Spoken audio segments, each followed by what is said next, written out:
सबसे पहले अगर मुसलमान हैं तो मरहूम के ऊपर तनकीद करना या उसके ऊपर तहमत लगाना ये शरई तौर से भी जायज़ नहीं है। खमरुल इस्लाम का नाम है चोर है उन्हें और कौन कौन है सर? और क्या और एक नाम बोलो। मल्लिकार्जुन खड़गे का नाम चोर है और एक बोलो।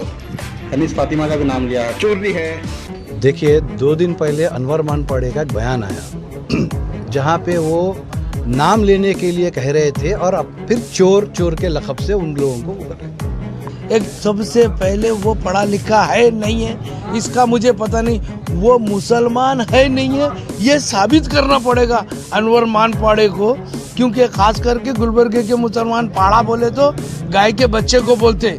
मुझे नहीं मालूम जिस वक्त एनआरसी का दौर चल रहा था ये कहाँ सो गया था। क्या साबित करना चाहता है अनवर मानपाड़े? एक मरहूम के ताल्लुक से बात करके मोहतरमा कनीस फातिमा साहिबा को चोर और चोरनी के लक़ब से, बड़ी शर्म की बात है कि किताब से शुरुआत करना इस्लाम की, पढ़ना अलीफ बा ता सा दो दो आम दो, और दीनियात के जो बचपन में किताब पढ़ाते थे ना, वो क्लासेस स्टार्ट करना उन्होंने वक्फ बोर्ड पे बात करने के लिए। रिक्वेस्ट करता हूँ कि ऐसे लोगों को गुलबर्गा आने ना दें जो शहर का माहौल ख़राब कर सकते हैं। तो आप लोगों को जानना चाहिए कि अनवर मानपाड़े की शख्सियत क्या है। इससे मेरे अल्फाजों से आपको समझना चाहिए कि वो सिर्फ और सिर्फ आरएसएस बीजेपी का एजेंट है। ये जो रिपोर्ट का जो है ना, हमको जल्द से जल्द जो है एफआईआर होना चाहिए और मानपाड़े साहब को वो आएंगे सही, लेकिन यहाँ पे उतरने के लिए हम नहीं देंगे। एक खातून को जहाँ पर चोरनी कह रहा है और वहीं पर एक बहुत बड़े कद्दावर कायद के ताल्लुक से ऐसी बात करता है। कायद मोहतरम खमरुल इस्लाम साहब जब कैबिनेट में मिनिस्टर थे तो तभी जो है ना उन्होंने ऐलान किया था कि 1 भी इंच मेरी अगर मैं वक्फ बोर्ड के लिए हुआ हूँ तो भरी विधानसभा में मुझे फांसी दे दे। तो ये भरी विधानसभा में ये आवाज़ उठाई थी खमरुल इस्लाम साहब ने, और उसने खमरुल इस्लाम साहब को चोर का लक़ब दिया है। दूसरी चीज़, कानूनी तौर से जो चीज़ सब्जुडाइज्ड है उसके ऊपर आप हम बात नहीं कर सकते। तो ऊपर और एक लेडी माइनॉरिटी कम्युनिटी मुसलमान से, उसको आप चोरनी का लक़ब दे रहे हैं। धर्म सिंह साहब अपनी तमाम ज़िंदगी खिदमत करे लोगों की, उनको आप चोर कह रहे हैं। हमारे लीडर खरगे साहब जिसके कई कारनामे हैं, आप उनको चोर करें। आपके पास कोई डिग्निटी नहीं है किसी के वास्ते। और रहा सवाल खमरुल इस्लाम का, उसका जहाँ नाम लेते हैं लोग गुलबर्गा बोल के नेक्स्ट नाम लेते हैं उसके साथ, वो शनाख्त बना के जाने वाला जो अपनी कौम को एक वक़ार दिलाया, जो इंसानियत मिली इतिहाद को लेकर गुलबर्गा पे चला, जिसकी मिसाल कई लीडरान दिए। कोई भी समाज का लीडर हो, चाहे खमर साहब का ज़िंदगी भर का भी अगर वो तनकीद करने वाला रहा, खमरुल इस्लाम साहब के जनाजे में वो खमरुल इस्लाम साहब की सियासी और उनकी शऊर की तारीफ़ करके गया है। हमने अरुण कुमार साहब असिस्टेंट कमिश्नर ऑफ पुलिस को हमारी शिकायत दर्ज कराई है। उन्होंने ये हमें वायदा किया है कि वो बिल्कुल इसके ऊपर इमीडिएटली एक्शन लेंगे। 8 तारीख को वो आ रहे हैं, इसको वो आएंगे, माहौल ख़राब करेंगे। ये मुसलमानों के सेंटिमेंट्स को हट करना है, और कई सेक्युलर लोग जो अदर कास्ट के भी है वो लोगों को भी दिल को बुरा लगा है, चाहे मुख्तलिफ पार्टीज़ में हो। खमरुल इस्लाम किसी का क्या बिगाड़ के गया? हर किसी को आज अगर आज बोलने की, सोच की, समझ की एक लीडरशिप कायम करके गया है, एक इत्तेहाद कायम करके जाने वाले का नाम खमरुल इस्लाम है। आप उसको चोर बोलते? जो ज़िंदगी भर खिदमत करा, जो कई स्कीम्स लाया, जिसका अचीवमेंट ज़िंदगी भर का सबसे बड़ा अचीवमेंट मिली इत्तेहाद रहा है खमरुल इस्लाम का। तो हम लोगों ने आज तमाम चाहने वालों की तरफ से आज एक कंप्लेंट दिया है, और हमारी गुजारिश है असिस्टेंट कमिश्नर साहब से, महकमा पुलिस से, कि वो अब जल्दी अपनी रिपोर्ट से एफआईआर दर्ज करे और अनवर मानपाड़े को आने की इजाज़त ना दे। अस्सलाम वालेकुम। जिस वक्त गायकशी का बिल आ रहा था ये कहाँ सो गया था? ये आया है। ये आज जिस जगह से 2 दिन पहले जिस जगह से उसने अपना इंटरव्यू दिया वो भी वक्फ बोर्ड में है। यहाँ हैदराबाद कर्नाटक नहीं, बहुत औरंगाबाद तक ये निज़ाम की ज़मीन थी। उसे ये पता ही नहीं है कि क्या वक्फ बोर्ड है। वो सिर्फ ये चाहता है मैं किसी को तहमत लगाऊं और अपने आप को शोहरत हासिल करूं। खमरुल इस्लाम वो चांद है, वो सूरज है जिसे ऐसे छोटे टिमटिमाते हुए दिए ना कभी अपनी रोशनी दिखा सकते हैं, ना कभी ये रोशन हो सकते हैं। रही बात आज हम यहाँ पे जो आए हैं, उस शख्स की वो जो हिम्मत बताया, उसकी हिम्मत को पस्त करने के लिए ऐसे नाकाम लोग रोज़ ऐसे इल्ज़ामात लगाते रहेंगे। लेकिन हमें ये चाहिए कि हम डॉक्टर बाबा साहब अम्बेडकर के क़ानून को मानते हैं। इसी वजह से हमने मेमोरेंडम दिया है। इंशाअल्लाह इसी मेमोरेंडम के ज़रिए उस पर एफआईआर होगा और आने वाले दिनों में अगर वो गुलबर्गा आया, पुलिस अरेस्ट नहीं करती है, तो हम उसके खिलाफ बहुत ज़्यादा धरना देंगे और जो करेंगे हमें इल्म नहीं रहेगा। अस्सलाम वालेकुम। ಕಾರ್ಯಕ್ರಮದಲ್ಲಿ ಅನ್ವರ್ ಮಾನ್ಪಡೆ ಅವರು ನಮ್ಮ ದೇಶದ ಮಹಾನ್ ನಾಯಕರಾದಂಥ ಡಾಕ್ಟರ್ ಮಲ್ಲಿಕಾರ್ಜುನ್ ಖರ್ಗೆ ಅವರು, ಡಾಕ್ಟರ್ ಖಮ್ರುಲ್ ಇಸ್ಲಾಂ ಸಾಹೇಬರು ಮತ್ತು ಧರ್ಮ್ ಸಿಂಗ್ ಸಾಹೇಬರು ಮತ್ತು ನಮ್ಮ ದಕ್ಷಿಣ ಉತ್ತರ ಮತಕ್ಷೇತ್ರದ ಜನಪ್ರಿಯ ಶಾಸಕರ ಮೇಲೆ ಅವಾಚ್ಯ ಶಬ್ದಗಳಿಂದ ನಿಂದಿಸತಕ್ಕಂಥ ಅನ್ವರ್ ಮಾನ್ಪಡೆ ಅವರಿಗೆ ನಾವು ಇವತ್ತು ಈ ಗುಲ್ಬರ್ಗಾದಿಂದ ಧಿಕ್ಕಾರ ಹಾಕ್ತೇವೆ.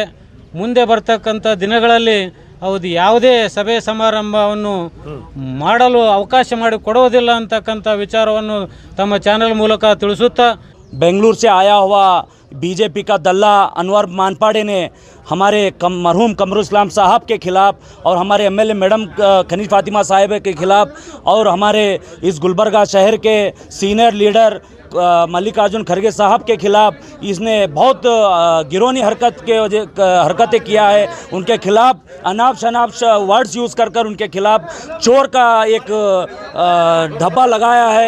ये बहुत बड़ी गलत काम किया उन्हें हमारे गुलबर्गा शहर में आकर। उसको ये भी पता नहीं चाहिए कि गुलबर्गा शहर में जिस तरीके से कमरुल इस्लाम साहब ने 40 साल क़ियादत करे तो इस गुलबर्गा शहर में हिंदू मुस्लिम सिख ईसाई तमाम आवाम को लेकर चलने का एक बहुत बड़ा रोल अदा किए थे हमारे कमरुल इस्लाम साहब। आज वो उस बंदे ने आज हमारे कमरुल इस्लाम साहब मरहूम है, मरहूम का भी ख्याल नहीं किया। वो बहुत बड़ी गलती काम किया है। उसको यहाँ पर उसके खिलाफ अगेंस्ट हम कंप्लेंट देने के लिए यहाँ पर तमाम गुलबर्गा के अवाम यहाँ पर जमा होकर उनके खिलाफ कंप्लेंट दे रहे हैं। और तमाम लोगों से मैं ये इन्फॉर्मेशन देना चाहता हूँ कि दिस रिपोर्ट इज़ इनवैल्यूएबल, इनएप्रिशिएबल और इसका कुछ इम्पोर्टेंस नहीं है एज़ पर दी लॉ और एज़ पर एज़ हम लोगों को जहाँ तक हम इस तमाम लीडर को जानते हैं वो हिसाब से तो ये रिपोर्ट कुछ नहीं है। इसकी बातों में मत आइए और अपने आप को डिवाइड मत कीजिए, मुत्तैद रहेंगे। और आज एसीपी साहब को हम रिक्वेस्ट करें उस पर एफआईआर हो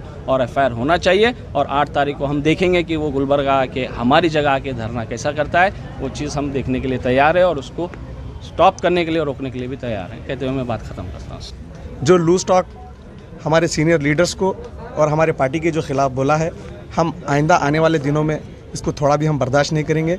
हम शहर का माहौल नहीं ख़राब करने के लिए आज एसीपी साहब से हम पूरे पार्टी वर्कर्स और खमरुल इस्लाम के चाहने वाले पहुंच चुके हैं और उनको ब्रीफ करे हैं कि भाई इस मामले पे उसके ऊपर एफआईआर हो और एफआईआर नहीं होगा तो फिर आप शहर को संभालने के लिए आप रेडी हो जाइए। मैं वार्न नहीं कर रहा हूँ, फिर भी रिक्वेस्ट कर रहा हूँ। इतना कहते हुए अपने फिर साथीदारों को मैं बोलने का मौका देता हूँ। अस्सलाम वालेकुम। क्योंकि जो है ना अनवर मानपाड़े जो है ना एक मुस्लिम होने के नाते एक मुस्लिम के खिलाफ जो है ना अनपार्लियामेंट्री जैसा कि मैडम को जो कहा चोर बोल के, कमरुल इस्लाम साहब मरहूम हैं उनको भी जो है ना चोर कहा, लेकिन खुद चोर रह के दूसरों को चोर की बताते। लेकिन ये बात नहीं कहना चाहिए कि उन्होंने अपना रिपोर्ट हम लेके यहाँ पर आके हमको रिपोर्ट बताने की कोशिश कर रहे हैं। ये आपके उन्होंने खुद लिखा है, किसी ने नहीं लिखा। वो मैं भी कोई भी चीज़ लिख कर बताऊँगा तो क्या मानेंगे लोग?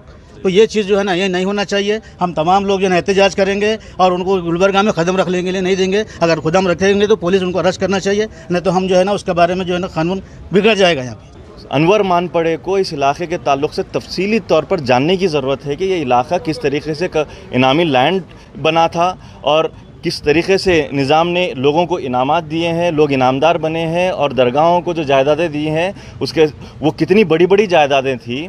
आज अगर हम कोई भी कोने में चले जाएं गुलबर्गा शहर के या गुलबर्गा के ज़िले के, आपको वो जगह पर अगर आप ढूंढ कर निकालेंगे तो वो जगह जो है वो निज़ाम की दी हुई या तो इनाम ज़मीन रहेगी जो दरगाहों के नाम पर है। और कई सारे ऐसे इलाके हैं जहाँ पर ख़ुद आज गैर कौम काबिज़ है और हुकूमत ख़ुद काबिज़ है। रोडों को बना दिया है, आज तक वो रजिस्टर हैं वक्फ बोर्ड में, लेकिन वो रोडों का कंपनसेशन वक्फ बोर्ड लेने से आज तक कासिर है, कंपनसेशन तक नहीं ले पाया है हुकूमत की जानिब से। तो ये क्या बिना पर जो है यहाँ के इलाके की जो जायदादें हैं उसका तहफ़्फ़ुज़ करने की बात कर रहा है। वक्फ बोर्ड में जो जगहें हैं वो अपनी जगह हैं, लेकिन अगर उसको कोशिश करनी है, अगर उसको जद्दोजहद करना है कि अवाम का जो सरमाया था वो अवाम तक पहुँचे, वक्त का जो सरमाया था वो वक्त में रहे, तो उसको सबसे पहले यहाँ के कॉरपोरेशन के ताल्लुक़ से बात करनी चाहिए। सबसे पहले यहाँ पर ऐवान शाही जो मौजूद है उसके ताल्लुक़ से बात करनी चाहिए। यहाँ से जो अलंद रोड गई है उसके ताल्लुक़ से बात करनी चाहिए। सुल्तानपुर रोड गई है उसके ताल्लुक़ से बात करनी चाहिए। कहाँ से निकालेगा वो? लोगों को निकालना अगर शुरू करेंगे तो लोगों के पास जगह नहीं बचेगी रहने के लिए। ये पूरा का पूरा निज़ाम हुकूमत में इनामी जायदाद और वक्फ की जायदाद ही है जो लोग आज मौजूद हैं यहाँ पर। अगर हम तलाश करेंगे तो ये जो हम आज ठहर कर बात कर रहे हैं वो भी ज़मीन जो है इनामी रहेगी, वो भी ज़मीन जो है वक्फ की रहेगी। हम लोगों को उसके ऊपर हम लोग अगर उसके ताल्लुक़ से एक्शन नहीं होता है तो हम शदीद तौर पर उसके ख़िलाफ़ में प्रोटेस्ट निकालेंगे और उसको यहाँ पर आने नहीं देंगे। ये मैं बताना चाहता हूँ कि गुलबर्गा शहर में ये शहर खामोश अभी भी नहीं बैठेगा जब तक इसके ऊपर कोई एक्शन लेगा। मैं एसीपी साहब को भी जो है ना एक मेमोरेंडम दिए हैं उसके ऊपर केस करने के लिए। मैं एसीपी साहब से भी रिक्वेस्ट करना चाहता हूं कि उसके ऊपर सख्त से सख्त कार्रवाई करना चाहिए और इस गुलबर्गे का जो माहौल है वो माहौल उसी तरह से ही रहना चाहिए, वरना हम ये माहौल ऐसा नहीं रहने देंगे और क़ायद मोहतरम के ख़िलाफ़ हम नहीं सुनेंगे और मोहतरमा कनीज़ फातिमा साहिबा के ख़िलाफ़ भी हम नहीं सुनेंगे। हम अनवर मानपड़े को कंडम करते हैं इस गुलबर्गा शहर से। मैं इतना कहते हुए अपनी बात को ख़त्म करता हूँ। This video is sponsored by Mahalakshmi Jewelers, United Diagnostics, KVN University, News and Fabrics Clothes Store, Shweta Dentistry, and by Orbis International School.